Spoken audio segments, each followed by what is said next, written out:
오늘 저희 말씀이 2024가 통하는 교회입니다. 이미 예배 딱 드리오셨을 때 앞에 우리 이제 교회의 로고가 2024년도의 로고가 보였기 때문에 올해의 이 주님이 주시는 예루살렘 교회를 향한 표어를 다 보셨으리라 생각을 합니다. 통하는 교회입니다. 우리가 지난 31일 날 송구영신 예배 때에 이 말씀들을 좀 나누고 올해에 대한 비전들을 같이 좀 나누는 시간이었습니다. 특별히 이제 그때 계획은 저녁 식사를 좀 하고 12시까지 좀 아이들도 있고 하니까 시간을 그렇게까지 버티긴 쉽지 않겠다. 그래서 좀 일찍 예배를 드리고 일찍 마치고 각자 좀 이제 새해를 맞이하면 좋겠다고 생각했는데 우리가 함께 좀 대화하고 또 기도 제목 나누고 함께 기도하다 보니까 기도가 딱 끝나고 나니까 정확히 11시 59분에 끝났습니다. 제가 의도한 것도 아니고 저 뒤에서는 막 은우는 지금 카운트다운 해야 되는데 막 조마조마해가지고 아까 왜 기도를 안 끝내는지 고민하다가 근데 은혜스럽게 정말 딱 11시 59분에 마치고 저희 베란다에 나가서 예루살렘을 향해서 해피 뉴 이어로 이제 축복하고 딱 축복하니까 그 타이밍에 저 동예루살렘 쪽에서 폭죽이 터지더라고요. 그래서 야 내가 미리 얘기를 잘 해놨구나. 그 시간에 맞춰서 저게 폭죽을 터져주니까 너무 감사했습니다.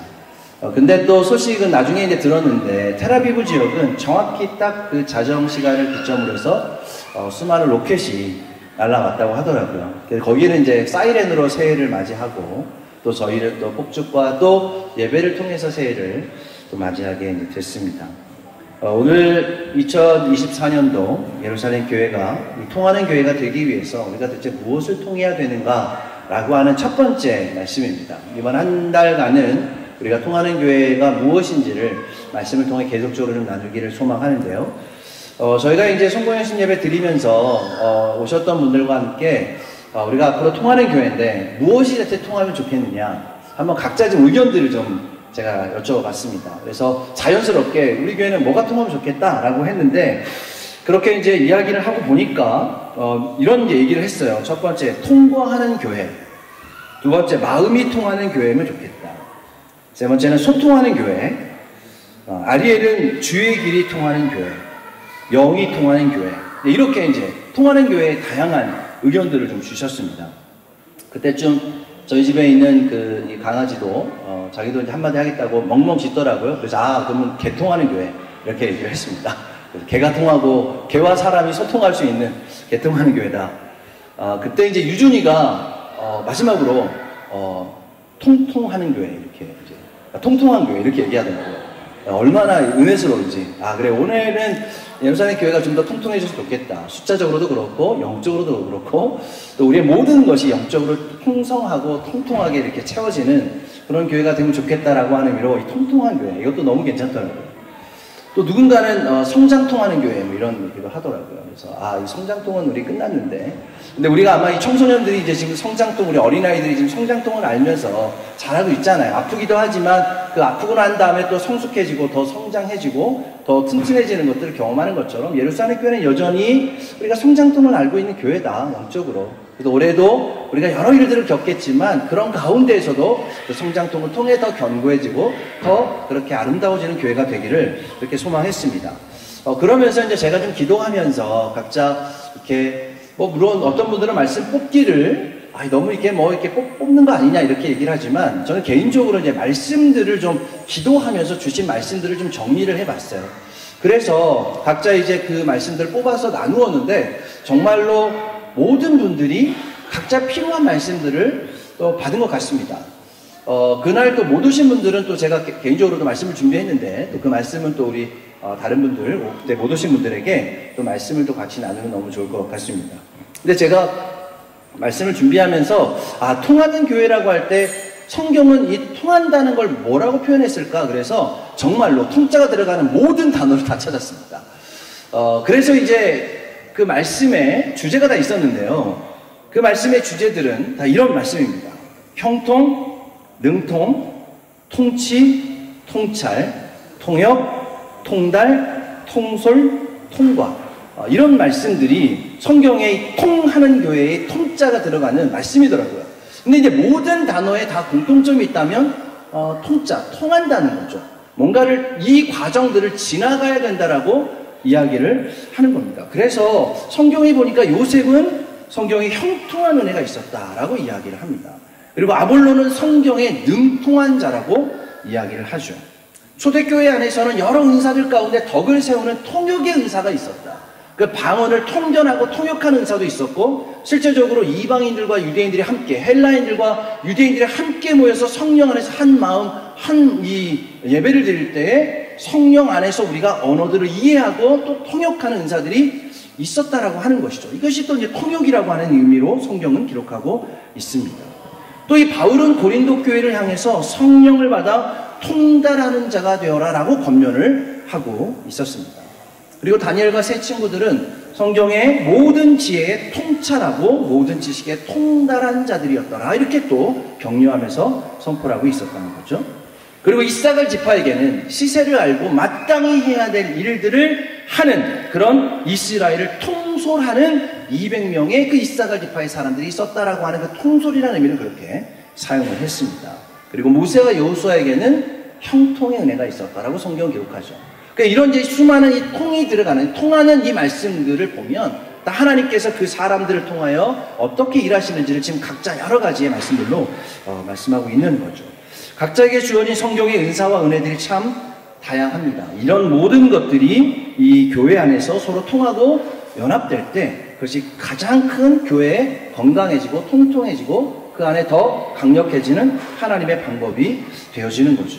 그렇다면 여러분, 이런 은사와 은혜를 가장 많이 누리고 가장 많이 가졌고 가장 많이 활용한 사람이 누구일까라고 보니까 성경의 수많은 사람들을 각기 이렇게 표현하고 있는데, 그것을 종합적으로 볼 때 물론 뭐 여러 사람들일 수 있겠지만 저는 그게 바로 바울이었다고 생각합니다. 바울 한 인물이 가졌던 그 캐릭터, 이 하나님을 향한 마음들을 보면 이런 이 통하는 사역, 통하는 이 어떤 복음의 전도들을 가장 강력하게 했던 인물이 바로 바울이었다는 거죠. 그래서 바울은 성경에 능통하였고 언어적으로도 정말 통역이 필요했을 정도로 헬라어나 또 이 히브리어에 능통한 그런 사람이었죠. 또 시세를 알아서 그가 마땅히 해야 될 일들이 무엇인지를 분별하고 또 그것을 함께 할 수 있는 동역자들을 일으켜서 함께 통솔하고 그렇게 사역했던 인물이 바로 이 바울이었습니다. 또 거침없이 지역과 지역들을 통과하여 복음을 전하고 또 수많은 죽음의 위기들 가운데에서도 그런 하나님의 형통의 은혜를 누렸던 자가 바로 바울이었던 거죠. 그래서 바울을 한마디로 정의하자면 통하는 사도였고 통하는 전도였고 통하는 사역을 감당했던 인물이 바로 바울이 됩니다. 그래서 오늘 우리의 설교에 이 바울의 이야기를 잠깐 나누려고 합니다. 여러분, 근데 오늘 저 설교의 제목이 2024가 통하는 교회입니다. 2024년도의 교회가 아니라 2024가 통하는 교회. 여러분, 왜 2024가 통하는 교회일까요? 좀 깨달으셨습니까? 좀 뭔가 아셨습니까? 두 가지 의미가 있겠죠. 이제 2024년도가 됐기 때문에 우리가 2024년도의 교회를 향한 마음일 테고, 또 한 가지는 오늘 사도행전 20장 24절 말씀이기 때문에 오늘 이 말씀이 2024가 통하는 교회가 되어야 된다는 거죠. 외우기 쉽죠? 그래서 올해 한 해의 예루살렘 교회 주시는 이 정말 중요한 첫 번째 메시지는 바로 2024, 오늘 이 바울의 고백, 이 통하는 교회가 되어야 됩니다. 다시 한번 그런 의미에서 오늘 말씀을 읽어보면, 내가 달려갈 길을 주 예수께 받은 사명 곧 하나님의 은혜의 복음을 증거하는 일을 마치려 하면은 나의 생명조차 조금도 귀한 것으로 여기지 아니하노라. 우리가 너무나 이 바울의 이 사명과 바울의 이 마음을 깨닫는 이 말씀인데요, 너무나 잘 알고 있는 말씀이지만 오늘 다시 한번 2024년도 예루살렘 교회가 또 각자가 이 바울의 마음을 가지고 바로 2024가 우리 안에 이 삶 속에서 실제로 드러나고 통하는 그런 각자가 되기를, 또 교회가 되기를 주님의 이름으로 축복합니다.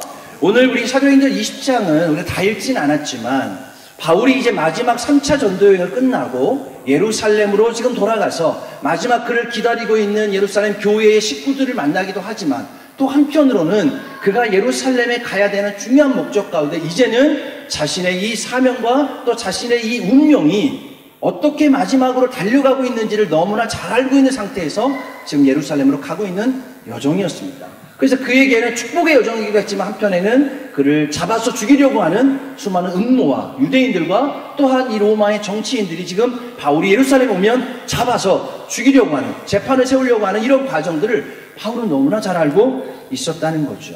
그래서 그런 이 과정 중에 오늘 지금 에베소 사역을 잘 마치고 3년의 시간을 에베소에서 이 사역을 하고 난 다음에 교회가 세워지고 또한 이제 오늘 성경 20장 이 시작에 보면 그 소유가 끝나고 난 다음, 이 소유는 뭐냐면 아데미 여신을 믿었던 수많은 사람들이 이 바울의 전도와 바울의 함께했던 동역자들의 사역을 보면서 이 강력한 영향력 안에서 자기의 이 영향력이 줄어드는 것을 지금 이제 소요를 일으켜서 그들을 죽이려고 하는 이런 상황들이 발생을 한 거죠. 그때에 하나님이 보호하셔서 바울과 그 사람들을 보호하시고 이것이 이제 다 끝나고 난 다음에 이 에베소를 떠나서 각 지역들을 들려서 지금 예루살렘으로 향하게 되었습니다. 그런데 그의 마지막 여정은 오늘 이 말씀을 하게 되는 이 과정을 보면 바울은 상당히 비장했습니다. 그러니까 이제 뭐 기쁜 마음으로 모든 사역을 끝내고 그냥 가볍게 지금 예루살렘을 가는 것이 아니라 이제 죽을 고비와 수많은 이런 일들을 경험했지만 이제 마지막 나의 예루살렘 여정은 진짜 주님이 나에게 원하셨던 생명을 다해 목숨을 바쳐 그 하나님 앞에 다시 한번 서야 되는 이 과정으로 가고 있다는 거죠. 여러분, 저도 이제 가끔은, 자주는 아니지만 가끔은 이런 생각을 좀 해봐요. 제가 여기 있는 분들 중에는 가장 오랜 시간을 예루살렘에 또 이스라엘에 있었던 사람이긴 한데 내가 오늘 이 설교가 마지막 설교라면 내가 어떤 설교를 해야 될까? 그런 설교를 준비한 건 아닌데 정말 내가 이 자리가 주님이 허락한 이스라엘 땅에서의 마지막 설교라면 내가 이 마지막 설교의 본문, 마지막 설교의 이야기는 무엇을 해야 할까라는 고민을 했습니다. 근데 첫 번째로 딱 드는 거는 아재 개그는 하지 말아야겠다라는 생각이 들었습니다. 그럴 여유가 없다는 거죠. 이 비장함에 물론 그것도 의미가 있을 수 있고 은혜가 있을 수 있지만 그런 어떤 이 가식적인 것이 아니라 정말 내가 이 예루살렘 교회의 동역자들에게 마지막으로 정말 하고 싶은 그 이야기를 하고 싶다는 거죠. 오늘 바울의 마음이 그런 마음이었을 겁니다. 오늘 지금 바울이 이 과정을 지나가면서 장로들을 불러서, 에베소에 있는 장로들을 불러서 함께 격려하고 어떻게 너희들이 이 에베소 이 교회를 그 기쁨으로 세워야 되는지를 말씀하고 있고 또 그 가운데 사람을 고치고 또 사람을 살리는 이런 모든 여정들이 너무나 진지하고 비장한 바울의 모습들을 보게 되었다는 거죠. 오늘 그러면서 모든 전도 여행을 마치는 바울이 지금까지의 걸어온 길과 마지막 가야 되는 길을 그 말씀을 통해 고백하고 있습니다. 나의 달려갈 길과 주 예수께 받은 사명 곧 하나님의 은혜의 복음을 증거하는 일을 마치려 함은 나의 생명조차 조금도 귀한 것으로 여기지 아니함이라. 여러분, 그렇다면 바울이 걸어왔던 길은 어떤 길이었을까요? 첫 번째로 바울이 걸어왔던 길은 바로 이 통과의 은혜가 있었던 길이었습니다. 첫 번째로 이 통하는 교회에 있어서 바울에게는 이 통과의 은혜가 있었던 것 같아요. 여러분, 성경에 보니까 바울이 1차, 2차, 3차 마지막 이 로마까지 전도여행을 하는데 들렸던 뭐 도시들이나 이런 이제 성경에 나오는 지명들을 대충 봐도 거의 40여 곳이 넘습니다. 그러니까 이 모든 장소들 지나가고 또 어떤 데는 2번 들리고 3번 들리기도 했던 그런 장소들을 지나갈 때마다 수많은 핍박도 있었고 놀라운 일들을 경험하면서 결론적으로 뭐냐면 통과했다는 거죠. 어떤 한 곳도 막힘이 없었어요. 어떤 한 곳도 물론 거기에서 쫓김을 당해서 도망치는 경우는 있었지만 하나님께 그것을 통과하게 하셨다는 거죠. 그래서 바울의 여정의 첫 번째 은혜는 그가 지금까지 달려왔던 그 길에 첫 번째로 하나님 주신 놀라운 나는 뭐냐면 통과하게 하셨다는 것이죠. 여러분, 시편 66편 12절 말씀에 보면 이렇게 이야기를 합니다. 하나님이여 주께서 우리를 시험하시되 우리를 단련하시기를 은과 단련한 같이 하셨으며 우리를 끌고 그물에 걸리게 하시며 어려운 짐을 우리 허리에 매게 두셨으니 사람들이 우리의 머리를 타고 가게 하셨나이다. 우리가 불과 물을 통과하였더니 주께서 우리를 끌어내사 풍부한 곳으로 들이셨나이다. 여러분, 지금 이 다윗의 고백인 거죠. 근데 다윗이 살아가면서 나에게 시험도 있었고 단련시키시고 그리고 그물에 걸리기도 하고 어려운 짐을 내 허리에 메워두시고 사람들이 내 머리를 밟는 일도 있었지만 하나님께 그걸 통해서 내 물과 불을 통과하게 하셔서 하나님께서 더 풍부한 곳으로 통과하고 지나가게 하셨다라고 말씀을 하고 있습니다.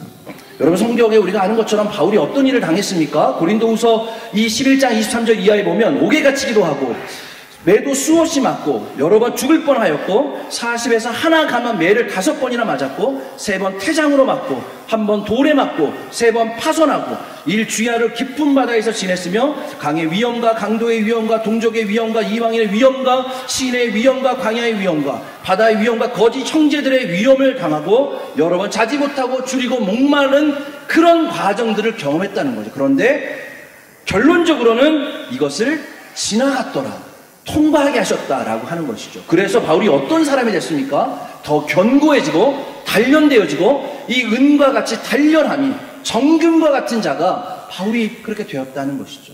그래서 오늘 이 통하는 교회에 통하는 사역과 통하는 이 사람의 첫 번째 단계, 왜 바울이 필요하냐면 바울은 이런 과정을 하나님께서 하나도 그냥 돌아가게 하지 아니하시고 그를 관통하고 통과하게 하셨다라고 하는 것입니다.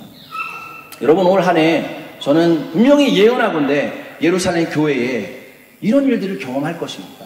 크고 작지만 여러 어려움들이 당연히 있을 거예요.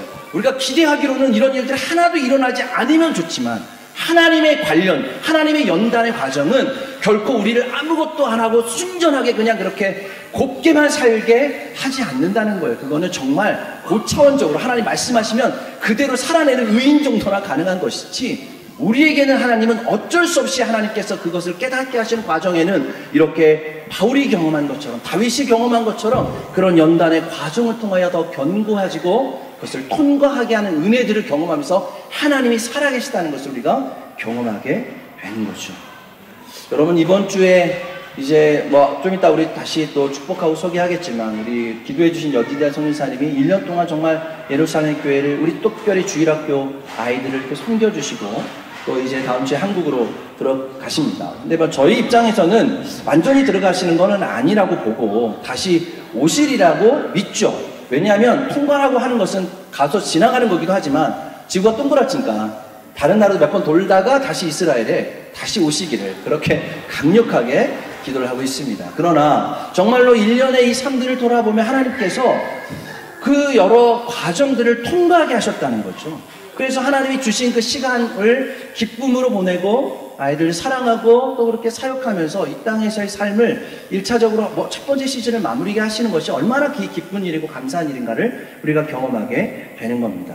여러분, 두 번째로 바울이 걸어온 이 길은 통솔의 은혜가 있었습니다. 여러분, 역대상 12장 32절 말씀해 보면 아까 우리가 이사갈 지파에 대한 이야기를 할 때 시세를 알고 마땅히 해야 될, 이스라엘이 마땅히 해야 될 것을 아는 우두머리가 200명 있었으니 그들이 모든 형제를 통솔하였더라. 여러분, 이 바울이요, 이런 은혜가 있었어요. 통솔의 은혜가 있었다는 거죠. 여러분, 성경에 보면 바울은 결코 혼자 다니지 않았습니다. 오늘 본문에도 보면 사도행전 20장 읽진 않았지만 4절 말씀에 보니까 아시아까지 함께 가는 자는 베레아 사람 브로의 아들 소바더와 데살로니가 사람 아스리스다고와 세군도의 더벳 사람 가이오와 및 디모데와 아시아 사람 두고와 드로비모니라. 여러분, 지금 이제 바울이 가는 모든 여정에는 이 사람들이 어떤 일을 했는지를 자세하게 나오진 않지만 항상 함께 가는, 통솔해서 같이 동역하는 동역자들을 바울에게 세우셨다라고 하는 것이죠. 이들이 여러분 성경에 보니까 어디 사람이라고 지금 표현해놨잖아요. 베레아 사람이다, 데살로니가 사람, 세군도, 더벳 사람, 아시아 사람 이렇게 표현하고 있는데 왜 이런 지역들을 표현했을까라고 보니까, 오늘 마침 우리 리타랑 힐라가 왔는데 제가 지난주에 리타네 집에 가서 이제 함께 교제하는 중에 리타가 요즘 이제 그 히브리어를 혀로 이야기를 하면서 요즘 히브리어 단어 중에 비타민 P라는 단어를 아니에요. 비타민 P. 그래서 비타민 P, 우리 비타민 다 아시잖아요. 비타민 P 이렇게 하면 어떤 사람을 가리켜서 이야기를 하는데 이 비타민 P가 뭔지 아느냐 이렇게 물어보더라고요.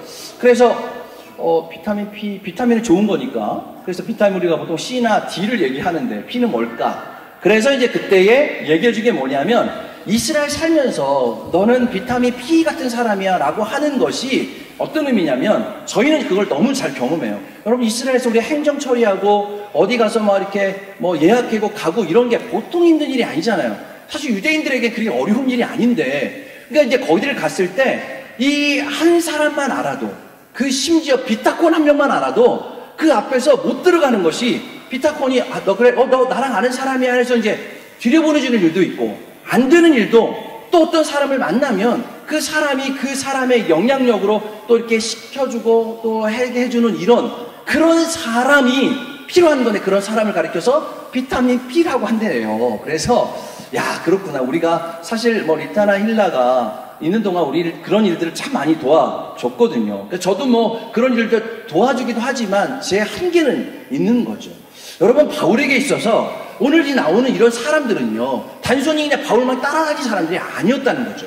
자기의 지역 데살로니가 지역에 들어가면 데살로니가 사람 아리스다고가 그 지역에서의 그 아는 사람을 통해서 안 되는 일도 되게 하고 물어물어서 그렇게 협력해서 그 지역에서의 그 영향력을 가지고 바울을 돕고 사역을 도왔던 사람들이었다라는 좀 묵상이 되더라고요. 여러분 지금 2024년도에 저희가 통하는 교회, 통하는 사람이 되어야 되는 첫 번째는 뭐냐면 저희가 이 한국에서 아니면 중국에서 아니면 미국에서 온 열방에서 이스라엘에 와서 이 땅에 와서 뭔가 하나님의 마음을 받아왔을 때 우리가 그런 자들이 되면 좋겠다는 거죠. 비타민 B 같은 사람의 영향력으로 안 되는 것도 우리가 기도함으로 함께 그것들을 연결해주고 또 이렇지 교회가 안 되는 것도 우리가 돌파해서 그런 일들을 감당하는 그런 교회와 그런 우리 예배자들이 모든 비타민 B와 같은 오늘 바울에게 있어서 시세를 알고 이 이스라엘에 행할 마땅한 일을 아는 사람들. 여러분 시세를 알면 어떻게 해야 됩니까? 그 땅에 가서 살아야 되는 거죠. 이 사람들이 왜 필요했냐면 그 땅의 그 시세와 사람과 그 풍토와 모든 기질과 이런 것들을 알았던 시세를 아는 200명의 사람들이 이사갈 지파에 있었다라고 하는 것은 바울에게 있어서 이 통과하는 은혜도 있었지만 오늘 그런 사람들과 함께 통솔해서 사역을 했던 너무나 귀한 은혜가 바울에게 있었다라고 하는 거죠. 여러분 세 번째로 바울이 갖고 있었던 그 바울이 걸어온 길은 성령님을 통해 얻는 통달의 은혜가 있었던 자였습니다. 여러분 고린도전서 2장 10절에 보면 오직 하나님이 성령으로 이것을 우리에게 보이셨으니 성령은 모든 것 곧 하나님의 깊은 것까지도 통달하시느니라. 여러분 통달한다는 것은 이제 뭔가 깨닫는다라고 하는 것이죠. 근데 그 깨닫는 것이 무엇을 통해 깨달아야 됩니까? 바로 성령님을 통해 이 순종할 때 그것을 깨닫게 하시게 됩니다.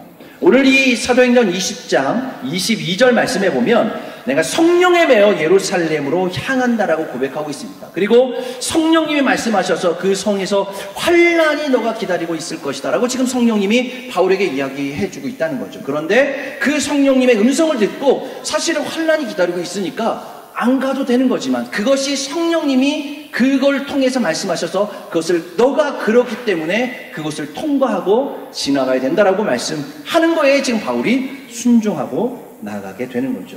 어떤 때에는 바울은 이 아시아로 가고 싶었지만 성령님이 환상 가운데 나타나셔서 바로 아시아가 아닌 이 마게도냐로 지금의 유럽 땅으로 들어가게 하는 또 일들도 바울은 계속적으로 성령님께 물으면서 그렇게 나아가게 되는 거죠.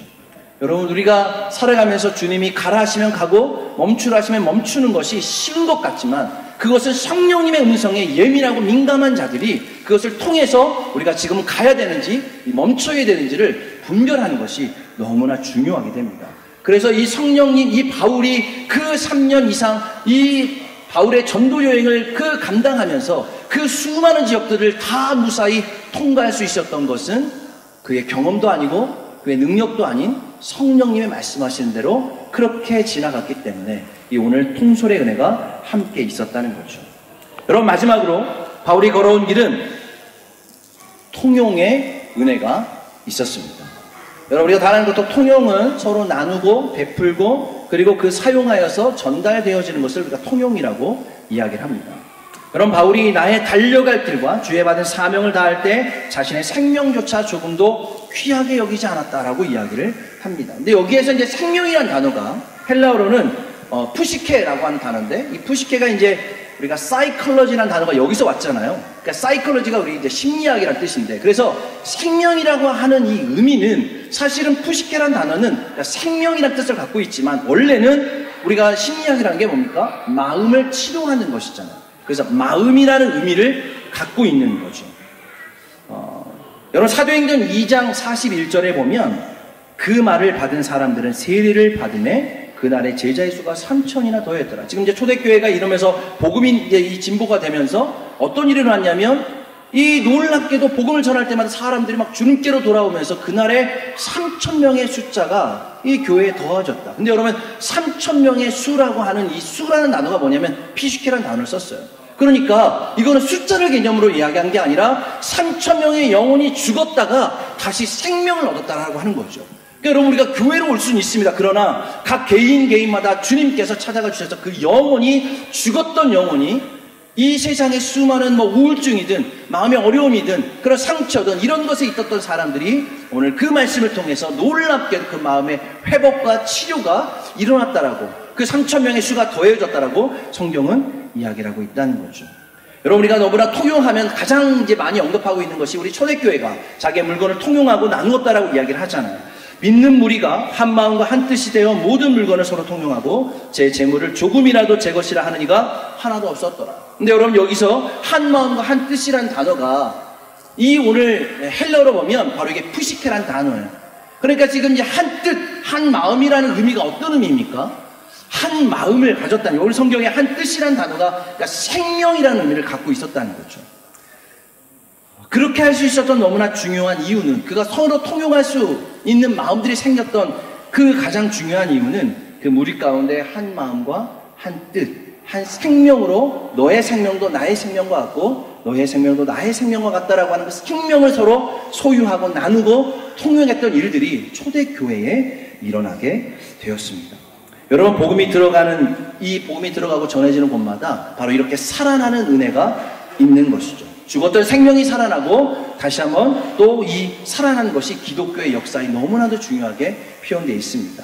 그래서 예수 그리스도의 십자가의 복음이 전해지면 개인이 살고 그리고 가정이 살고 사회가 살고 도시가 살고 한 나라가 살고 그리고 한 교회가 살아난 것 통해서 바로 그 도시가 진동하고 흔들리는 놀라운 복음의 역사들을 우리가 성경을 통해서 또 이 시대의 모든 역사를 기독교 역사를 통해서 우리가 깨닫게 되는 거죠. 그래서 실제로 여러분 사도행전 20장 9절에 보면 그 유두고가 나오잖아요. 이 유두고란 청년이 지금 바울이 내일 떠나야 되는데 사람들이 막 성령의 뜨거움으로 이 바울의 이 메시지 강론을 듣고 싶어서 밤새도록 모여서 거기서 설교를 하고 있는데 그때 3층에서 이제 이 창문에서 벌떠서 설교를 듣다가 너무 피곤한 나머지 떨어져가지고 그냥 그 자리에서 죽게 된 거죠. 그때의 바울이 이 사람이 죽었지만 죽은 것이 아니다. 그래서 그걸 기도하고 그때의 이 유두고가 살아난 일들이 일어나게 됩니다. 근데 그때 그것을 본 사람들이 그것으로 위로를 얻었더라. 여러분 저는 가끔 이제 이런 생각이 드는데요. 저희가 예배를 드리다가 아니면 어떤 사역을 하다가 만약에 어떤 사람이 거기 사고 나서 거기서 혹시라도 어떤 사람이 죽었다고 생각해 보십시오. 이게 얼마나 아픔이고 정말 은혜가 안 되는 일이겠습니까? 그러니까 우리가 이제 살아가다 보면 만약에 이렇게 밤새도록 주님의 말씀을 사모함으로 그렇게 기도하고 말씀을 듣고 있는데 한 청년이 열심으로 듣다가 피곤한 다음에 떨어져서 죽었다면 이것이 그 교회나 그 공동체나 그 개인에게 그 가족들에게 얼마나 큰 상처이고 복음을 전하는데 이것이 이 걸림돌이 되었을까라는 생각이 듭니다. 그러나 하나님은 그 가운데 바로 그 유두고를 살리셔서 그 가족과 그 함께 있던 자들과 그 초대교회의 공동체가 그것을 통해서 위로와 위안을 얻었다라고 이야기를 하고 있습니다. 결론적으로 여러분 올해 우리가 통하는 교회가 되고 기카르 교회가 되어야 된다면 우리가 히브리어로 이제 이것을 키카르라고 우리가 이제 표현하고 있고 그리고 이제 우리말로는 통하는 교회가 될 텐데요. 결론적으로 이 두 가지의 사명을 우리가 감당해야 되는 거죠. 오늘 말씀에도 첫 번째 우리가 달려가야 될 길이다라고 하는 겁니다. 여러분 예루살렘 교회는 첫 번째 사명이 바로 달려가는 것입니다. 여러분 달려간다는 것은 멈추지 않는다는 것이죠.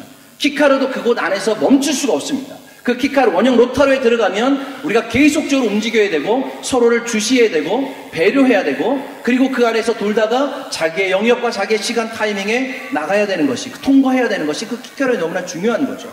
오늘 바울이 자기가 이것을 달려왔다는 거죠. 그냥 왔다고 표현하지 않고 달려왔던 그 길이다라고 표현을 하고 있습니다. 여러분 잠언 4장 11절과 12절 말씀에 보면 내가 지혜로운 길을 내가 가르쳤으며 정직한 길로 너를 인도하였은즉 다닐 때 내 걸음이 곤고하지 아니하였고 달려갈 때에 실족하지 아니하니라. 여러분 바울이 그 걸어왔던 길, 지혜로운 길, 정직한 길, 그리고 때로는 그 걸음이 곤고하지 아니하였고 달려갈 때에 피곤치 않고 실족치 아니하였다. 바울의 그 고백인 것이죠. 여러분, 두 번째 사명은 바로 하나님의 은혜의 복음을 증언하는 일이다. 바로 바울이 오늘 고백에서 보면 바울이 그 하나님 앞에 그 복음을 증언하는 삶이 그가 달려갈 길에 해야 됐다라고 이야기를 합니다. 여러분, 은혜의 복음이 예루살렘의 키카르를 통해서 증언되어져야 하고 흘러가고 또 복음이 흘러 들어와야 합니다. 그렇기 때문에 모든 자들이 사실은 키카르 안에 들어와야 되는 거예요. 그래서 키카르가 더 확장되어야 됩니다. 키카르가 더 많은 자들을 다 불러 모으기 위해서 필요한 건 뭐냐면 이 키카르가 점점 커져야 되는 것이죠. 그래서 저는 올 한 해도 우리가 한이 동아리 사역도 하고 또 베들라면도 하고 또한 우리 각자 선교사님들의 각자 사역들이 다 있는데요. 그 사역들이 각자의 것으로 흩어지지 않고 다 우리 교회 안에 공동체 안에서 그 큰 원형 안에 다 들어와야 된다는 거죠. 그래서 우리가 서로를 이해하고 소통하고 그 사역들을 함께 돕고 누가 먼저 서고 누가 뒤에 서고 함께 배려하고 이 모든 사역의 어떤 모양들이 이 키카르 안에 들어와서 우리가 그것을 소통하고 나누고 할 때에 그것들이 더 확장되어지는 것을 우리가 보게 됩니다. 그래서 우리가 더욱더 함께 모이기를 힘써야 되고 예배해야 되고 성령님의 말씀을 구해야 되고 그것에서 우리가 한 영을 가져서 한 생명 안에서 그 생명이 흘러가는 것을 우리가 2024년도에는 경험하기를 주님의 이름으로 축복합니다. 여러분, 결론적으로 바울이 그 사랑하는 디모데에게 편지를 쓰면서 여러분 이렇게 바울이 고백을 했습니다. 그래서 결국 이제 예루살렘에 갔고 또 우리가 바울이 이제 이 로마를 향해서 가서 마지막 순교했는데 바울이 이 자기가 걸어갈 길 그리고 주님 안에서 이 은혜의 복음을 증언하는 일을 어떻게 마무리를 했을까요? 오늘 디모데후서 4장 7절과 8절 말씀에 이렇게 결론적으로 이야기를 합니다. 나는 선한 싸움을 싸우고 나의 달려갈 길을 마치고 믿음을 지켰느니라. 여러분, 결론적으로 바울은 자기가 선한 싸움을 싸우고 달려갈 길을 믿음으로 마쳤다라고 고백을 하고 있습니다. 여러분, 이것이 우리 2024년도의 마지막이 될 때 우리의 고백이 되기를 소망합니다. 우리가 여전히 그것도 계속 달려가야 되지만 우리에게 주신 2024년도에 이 우리가 달려갈 길 그리고 주님 안에서 은혜의 그 하나님의 복음을 전하는 일들을 우리가 계속적으로 감당하고 소통하고 통하고 통찰과 그런 통역과 그리고 우리 안에서의 모든 이 하나님의 형통의 은혜들을 통하여서 하나님의 복음이 계속적으로 흘러가는 그 은혜들이 우리 안에서 있기를 주님의 이름으로 축복합니다. 아멘.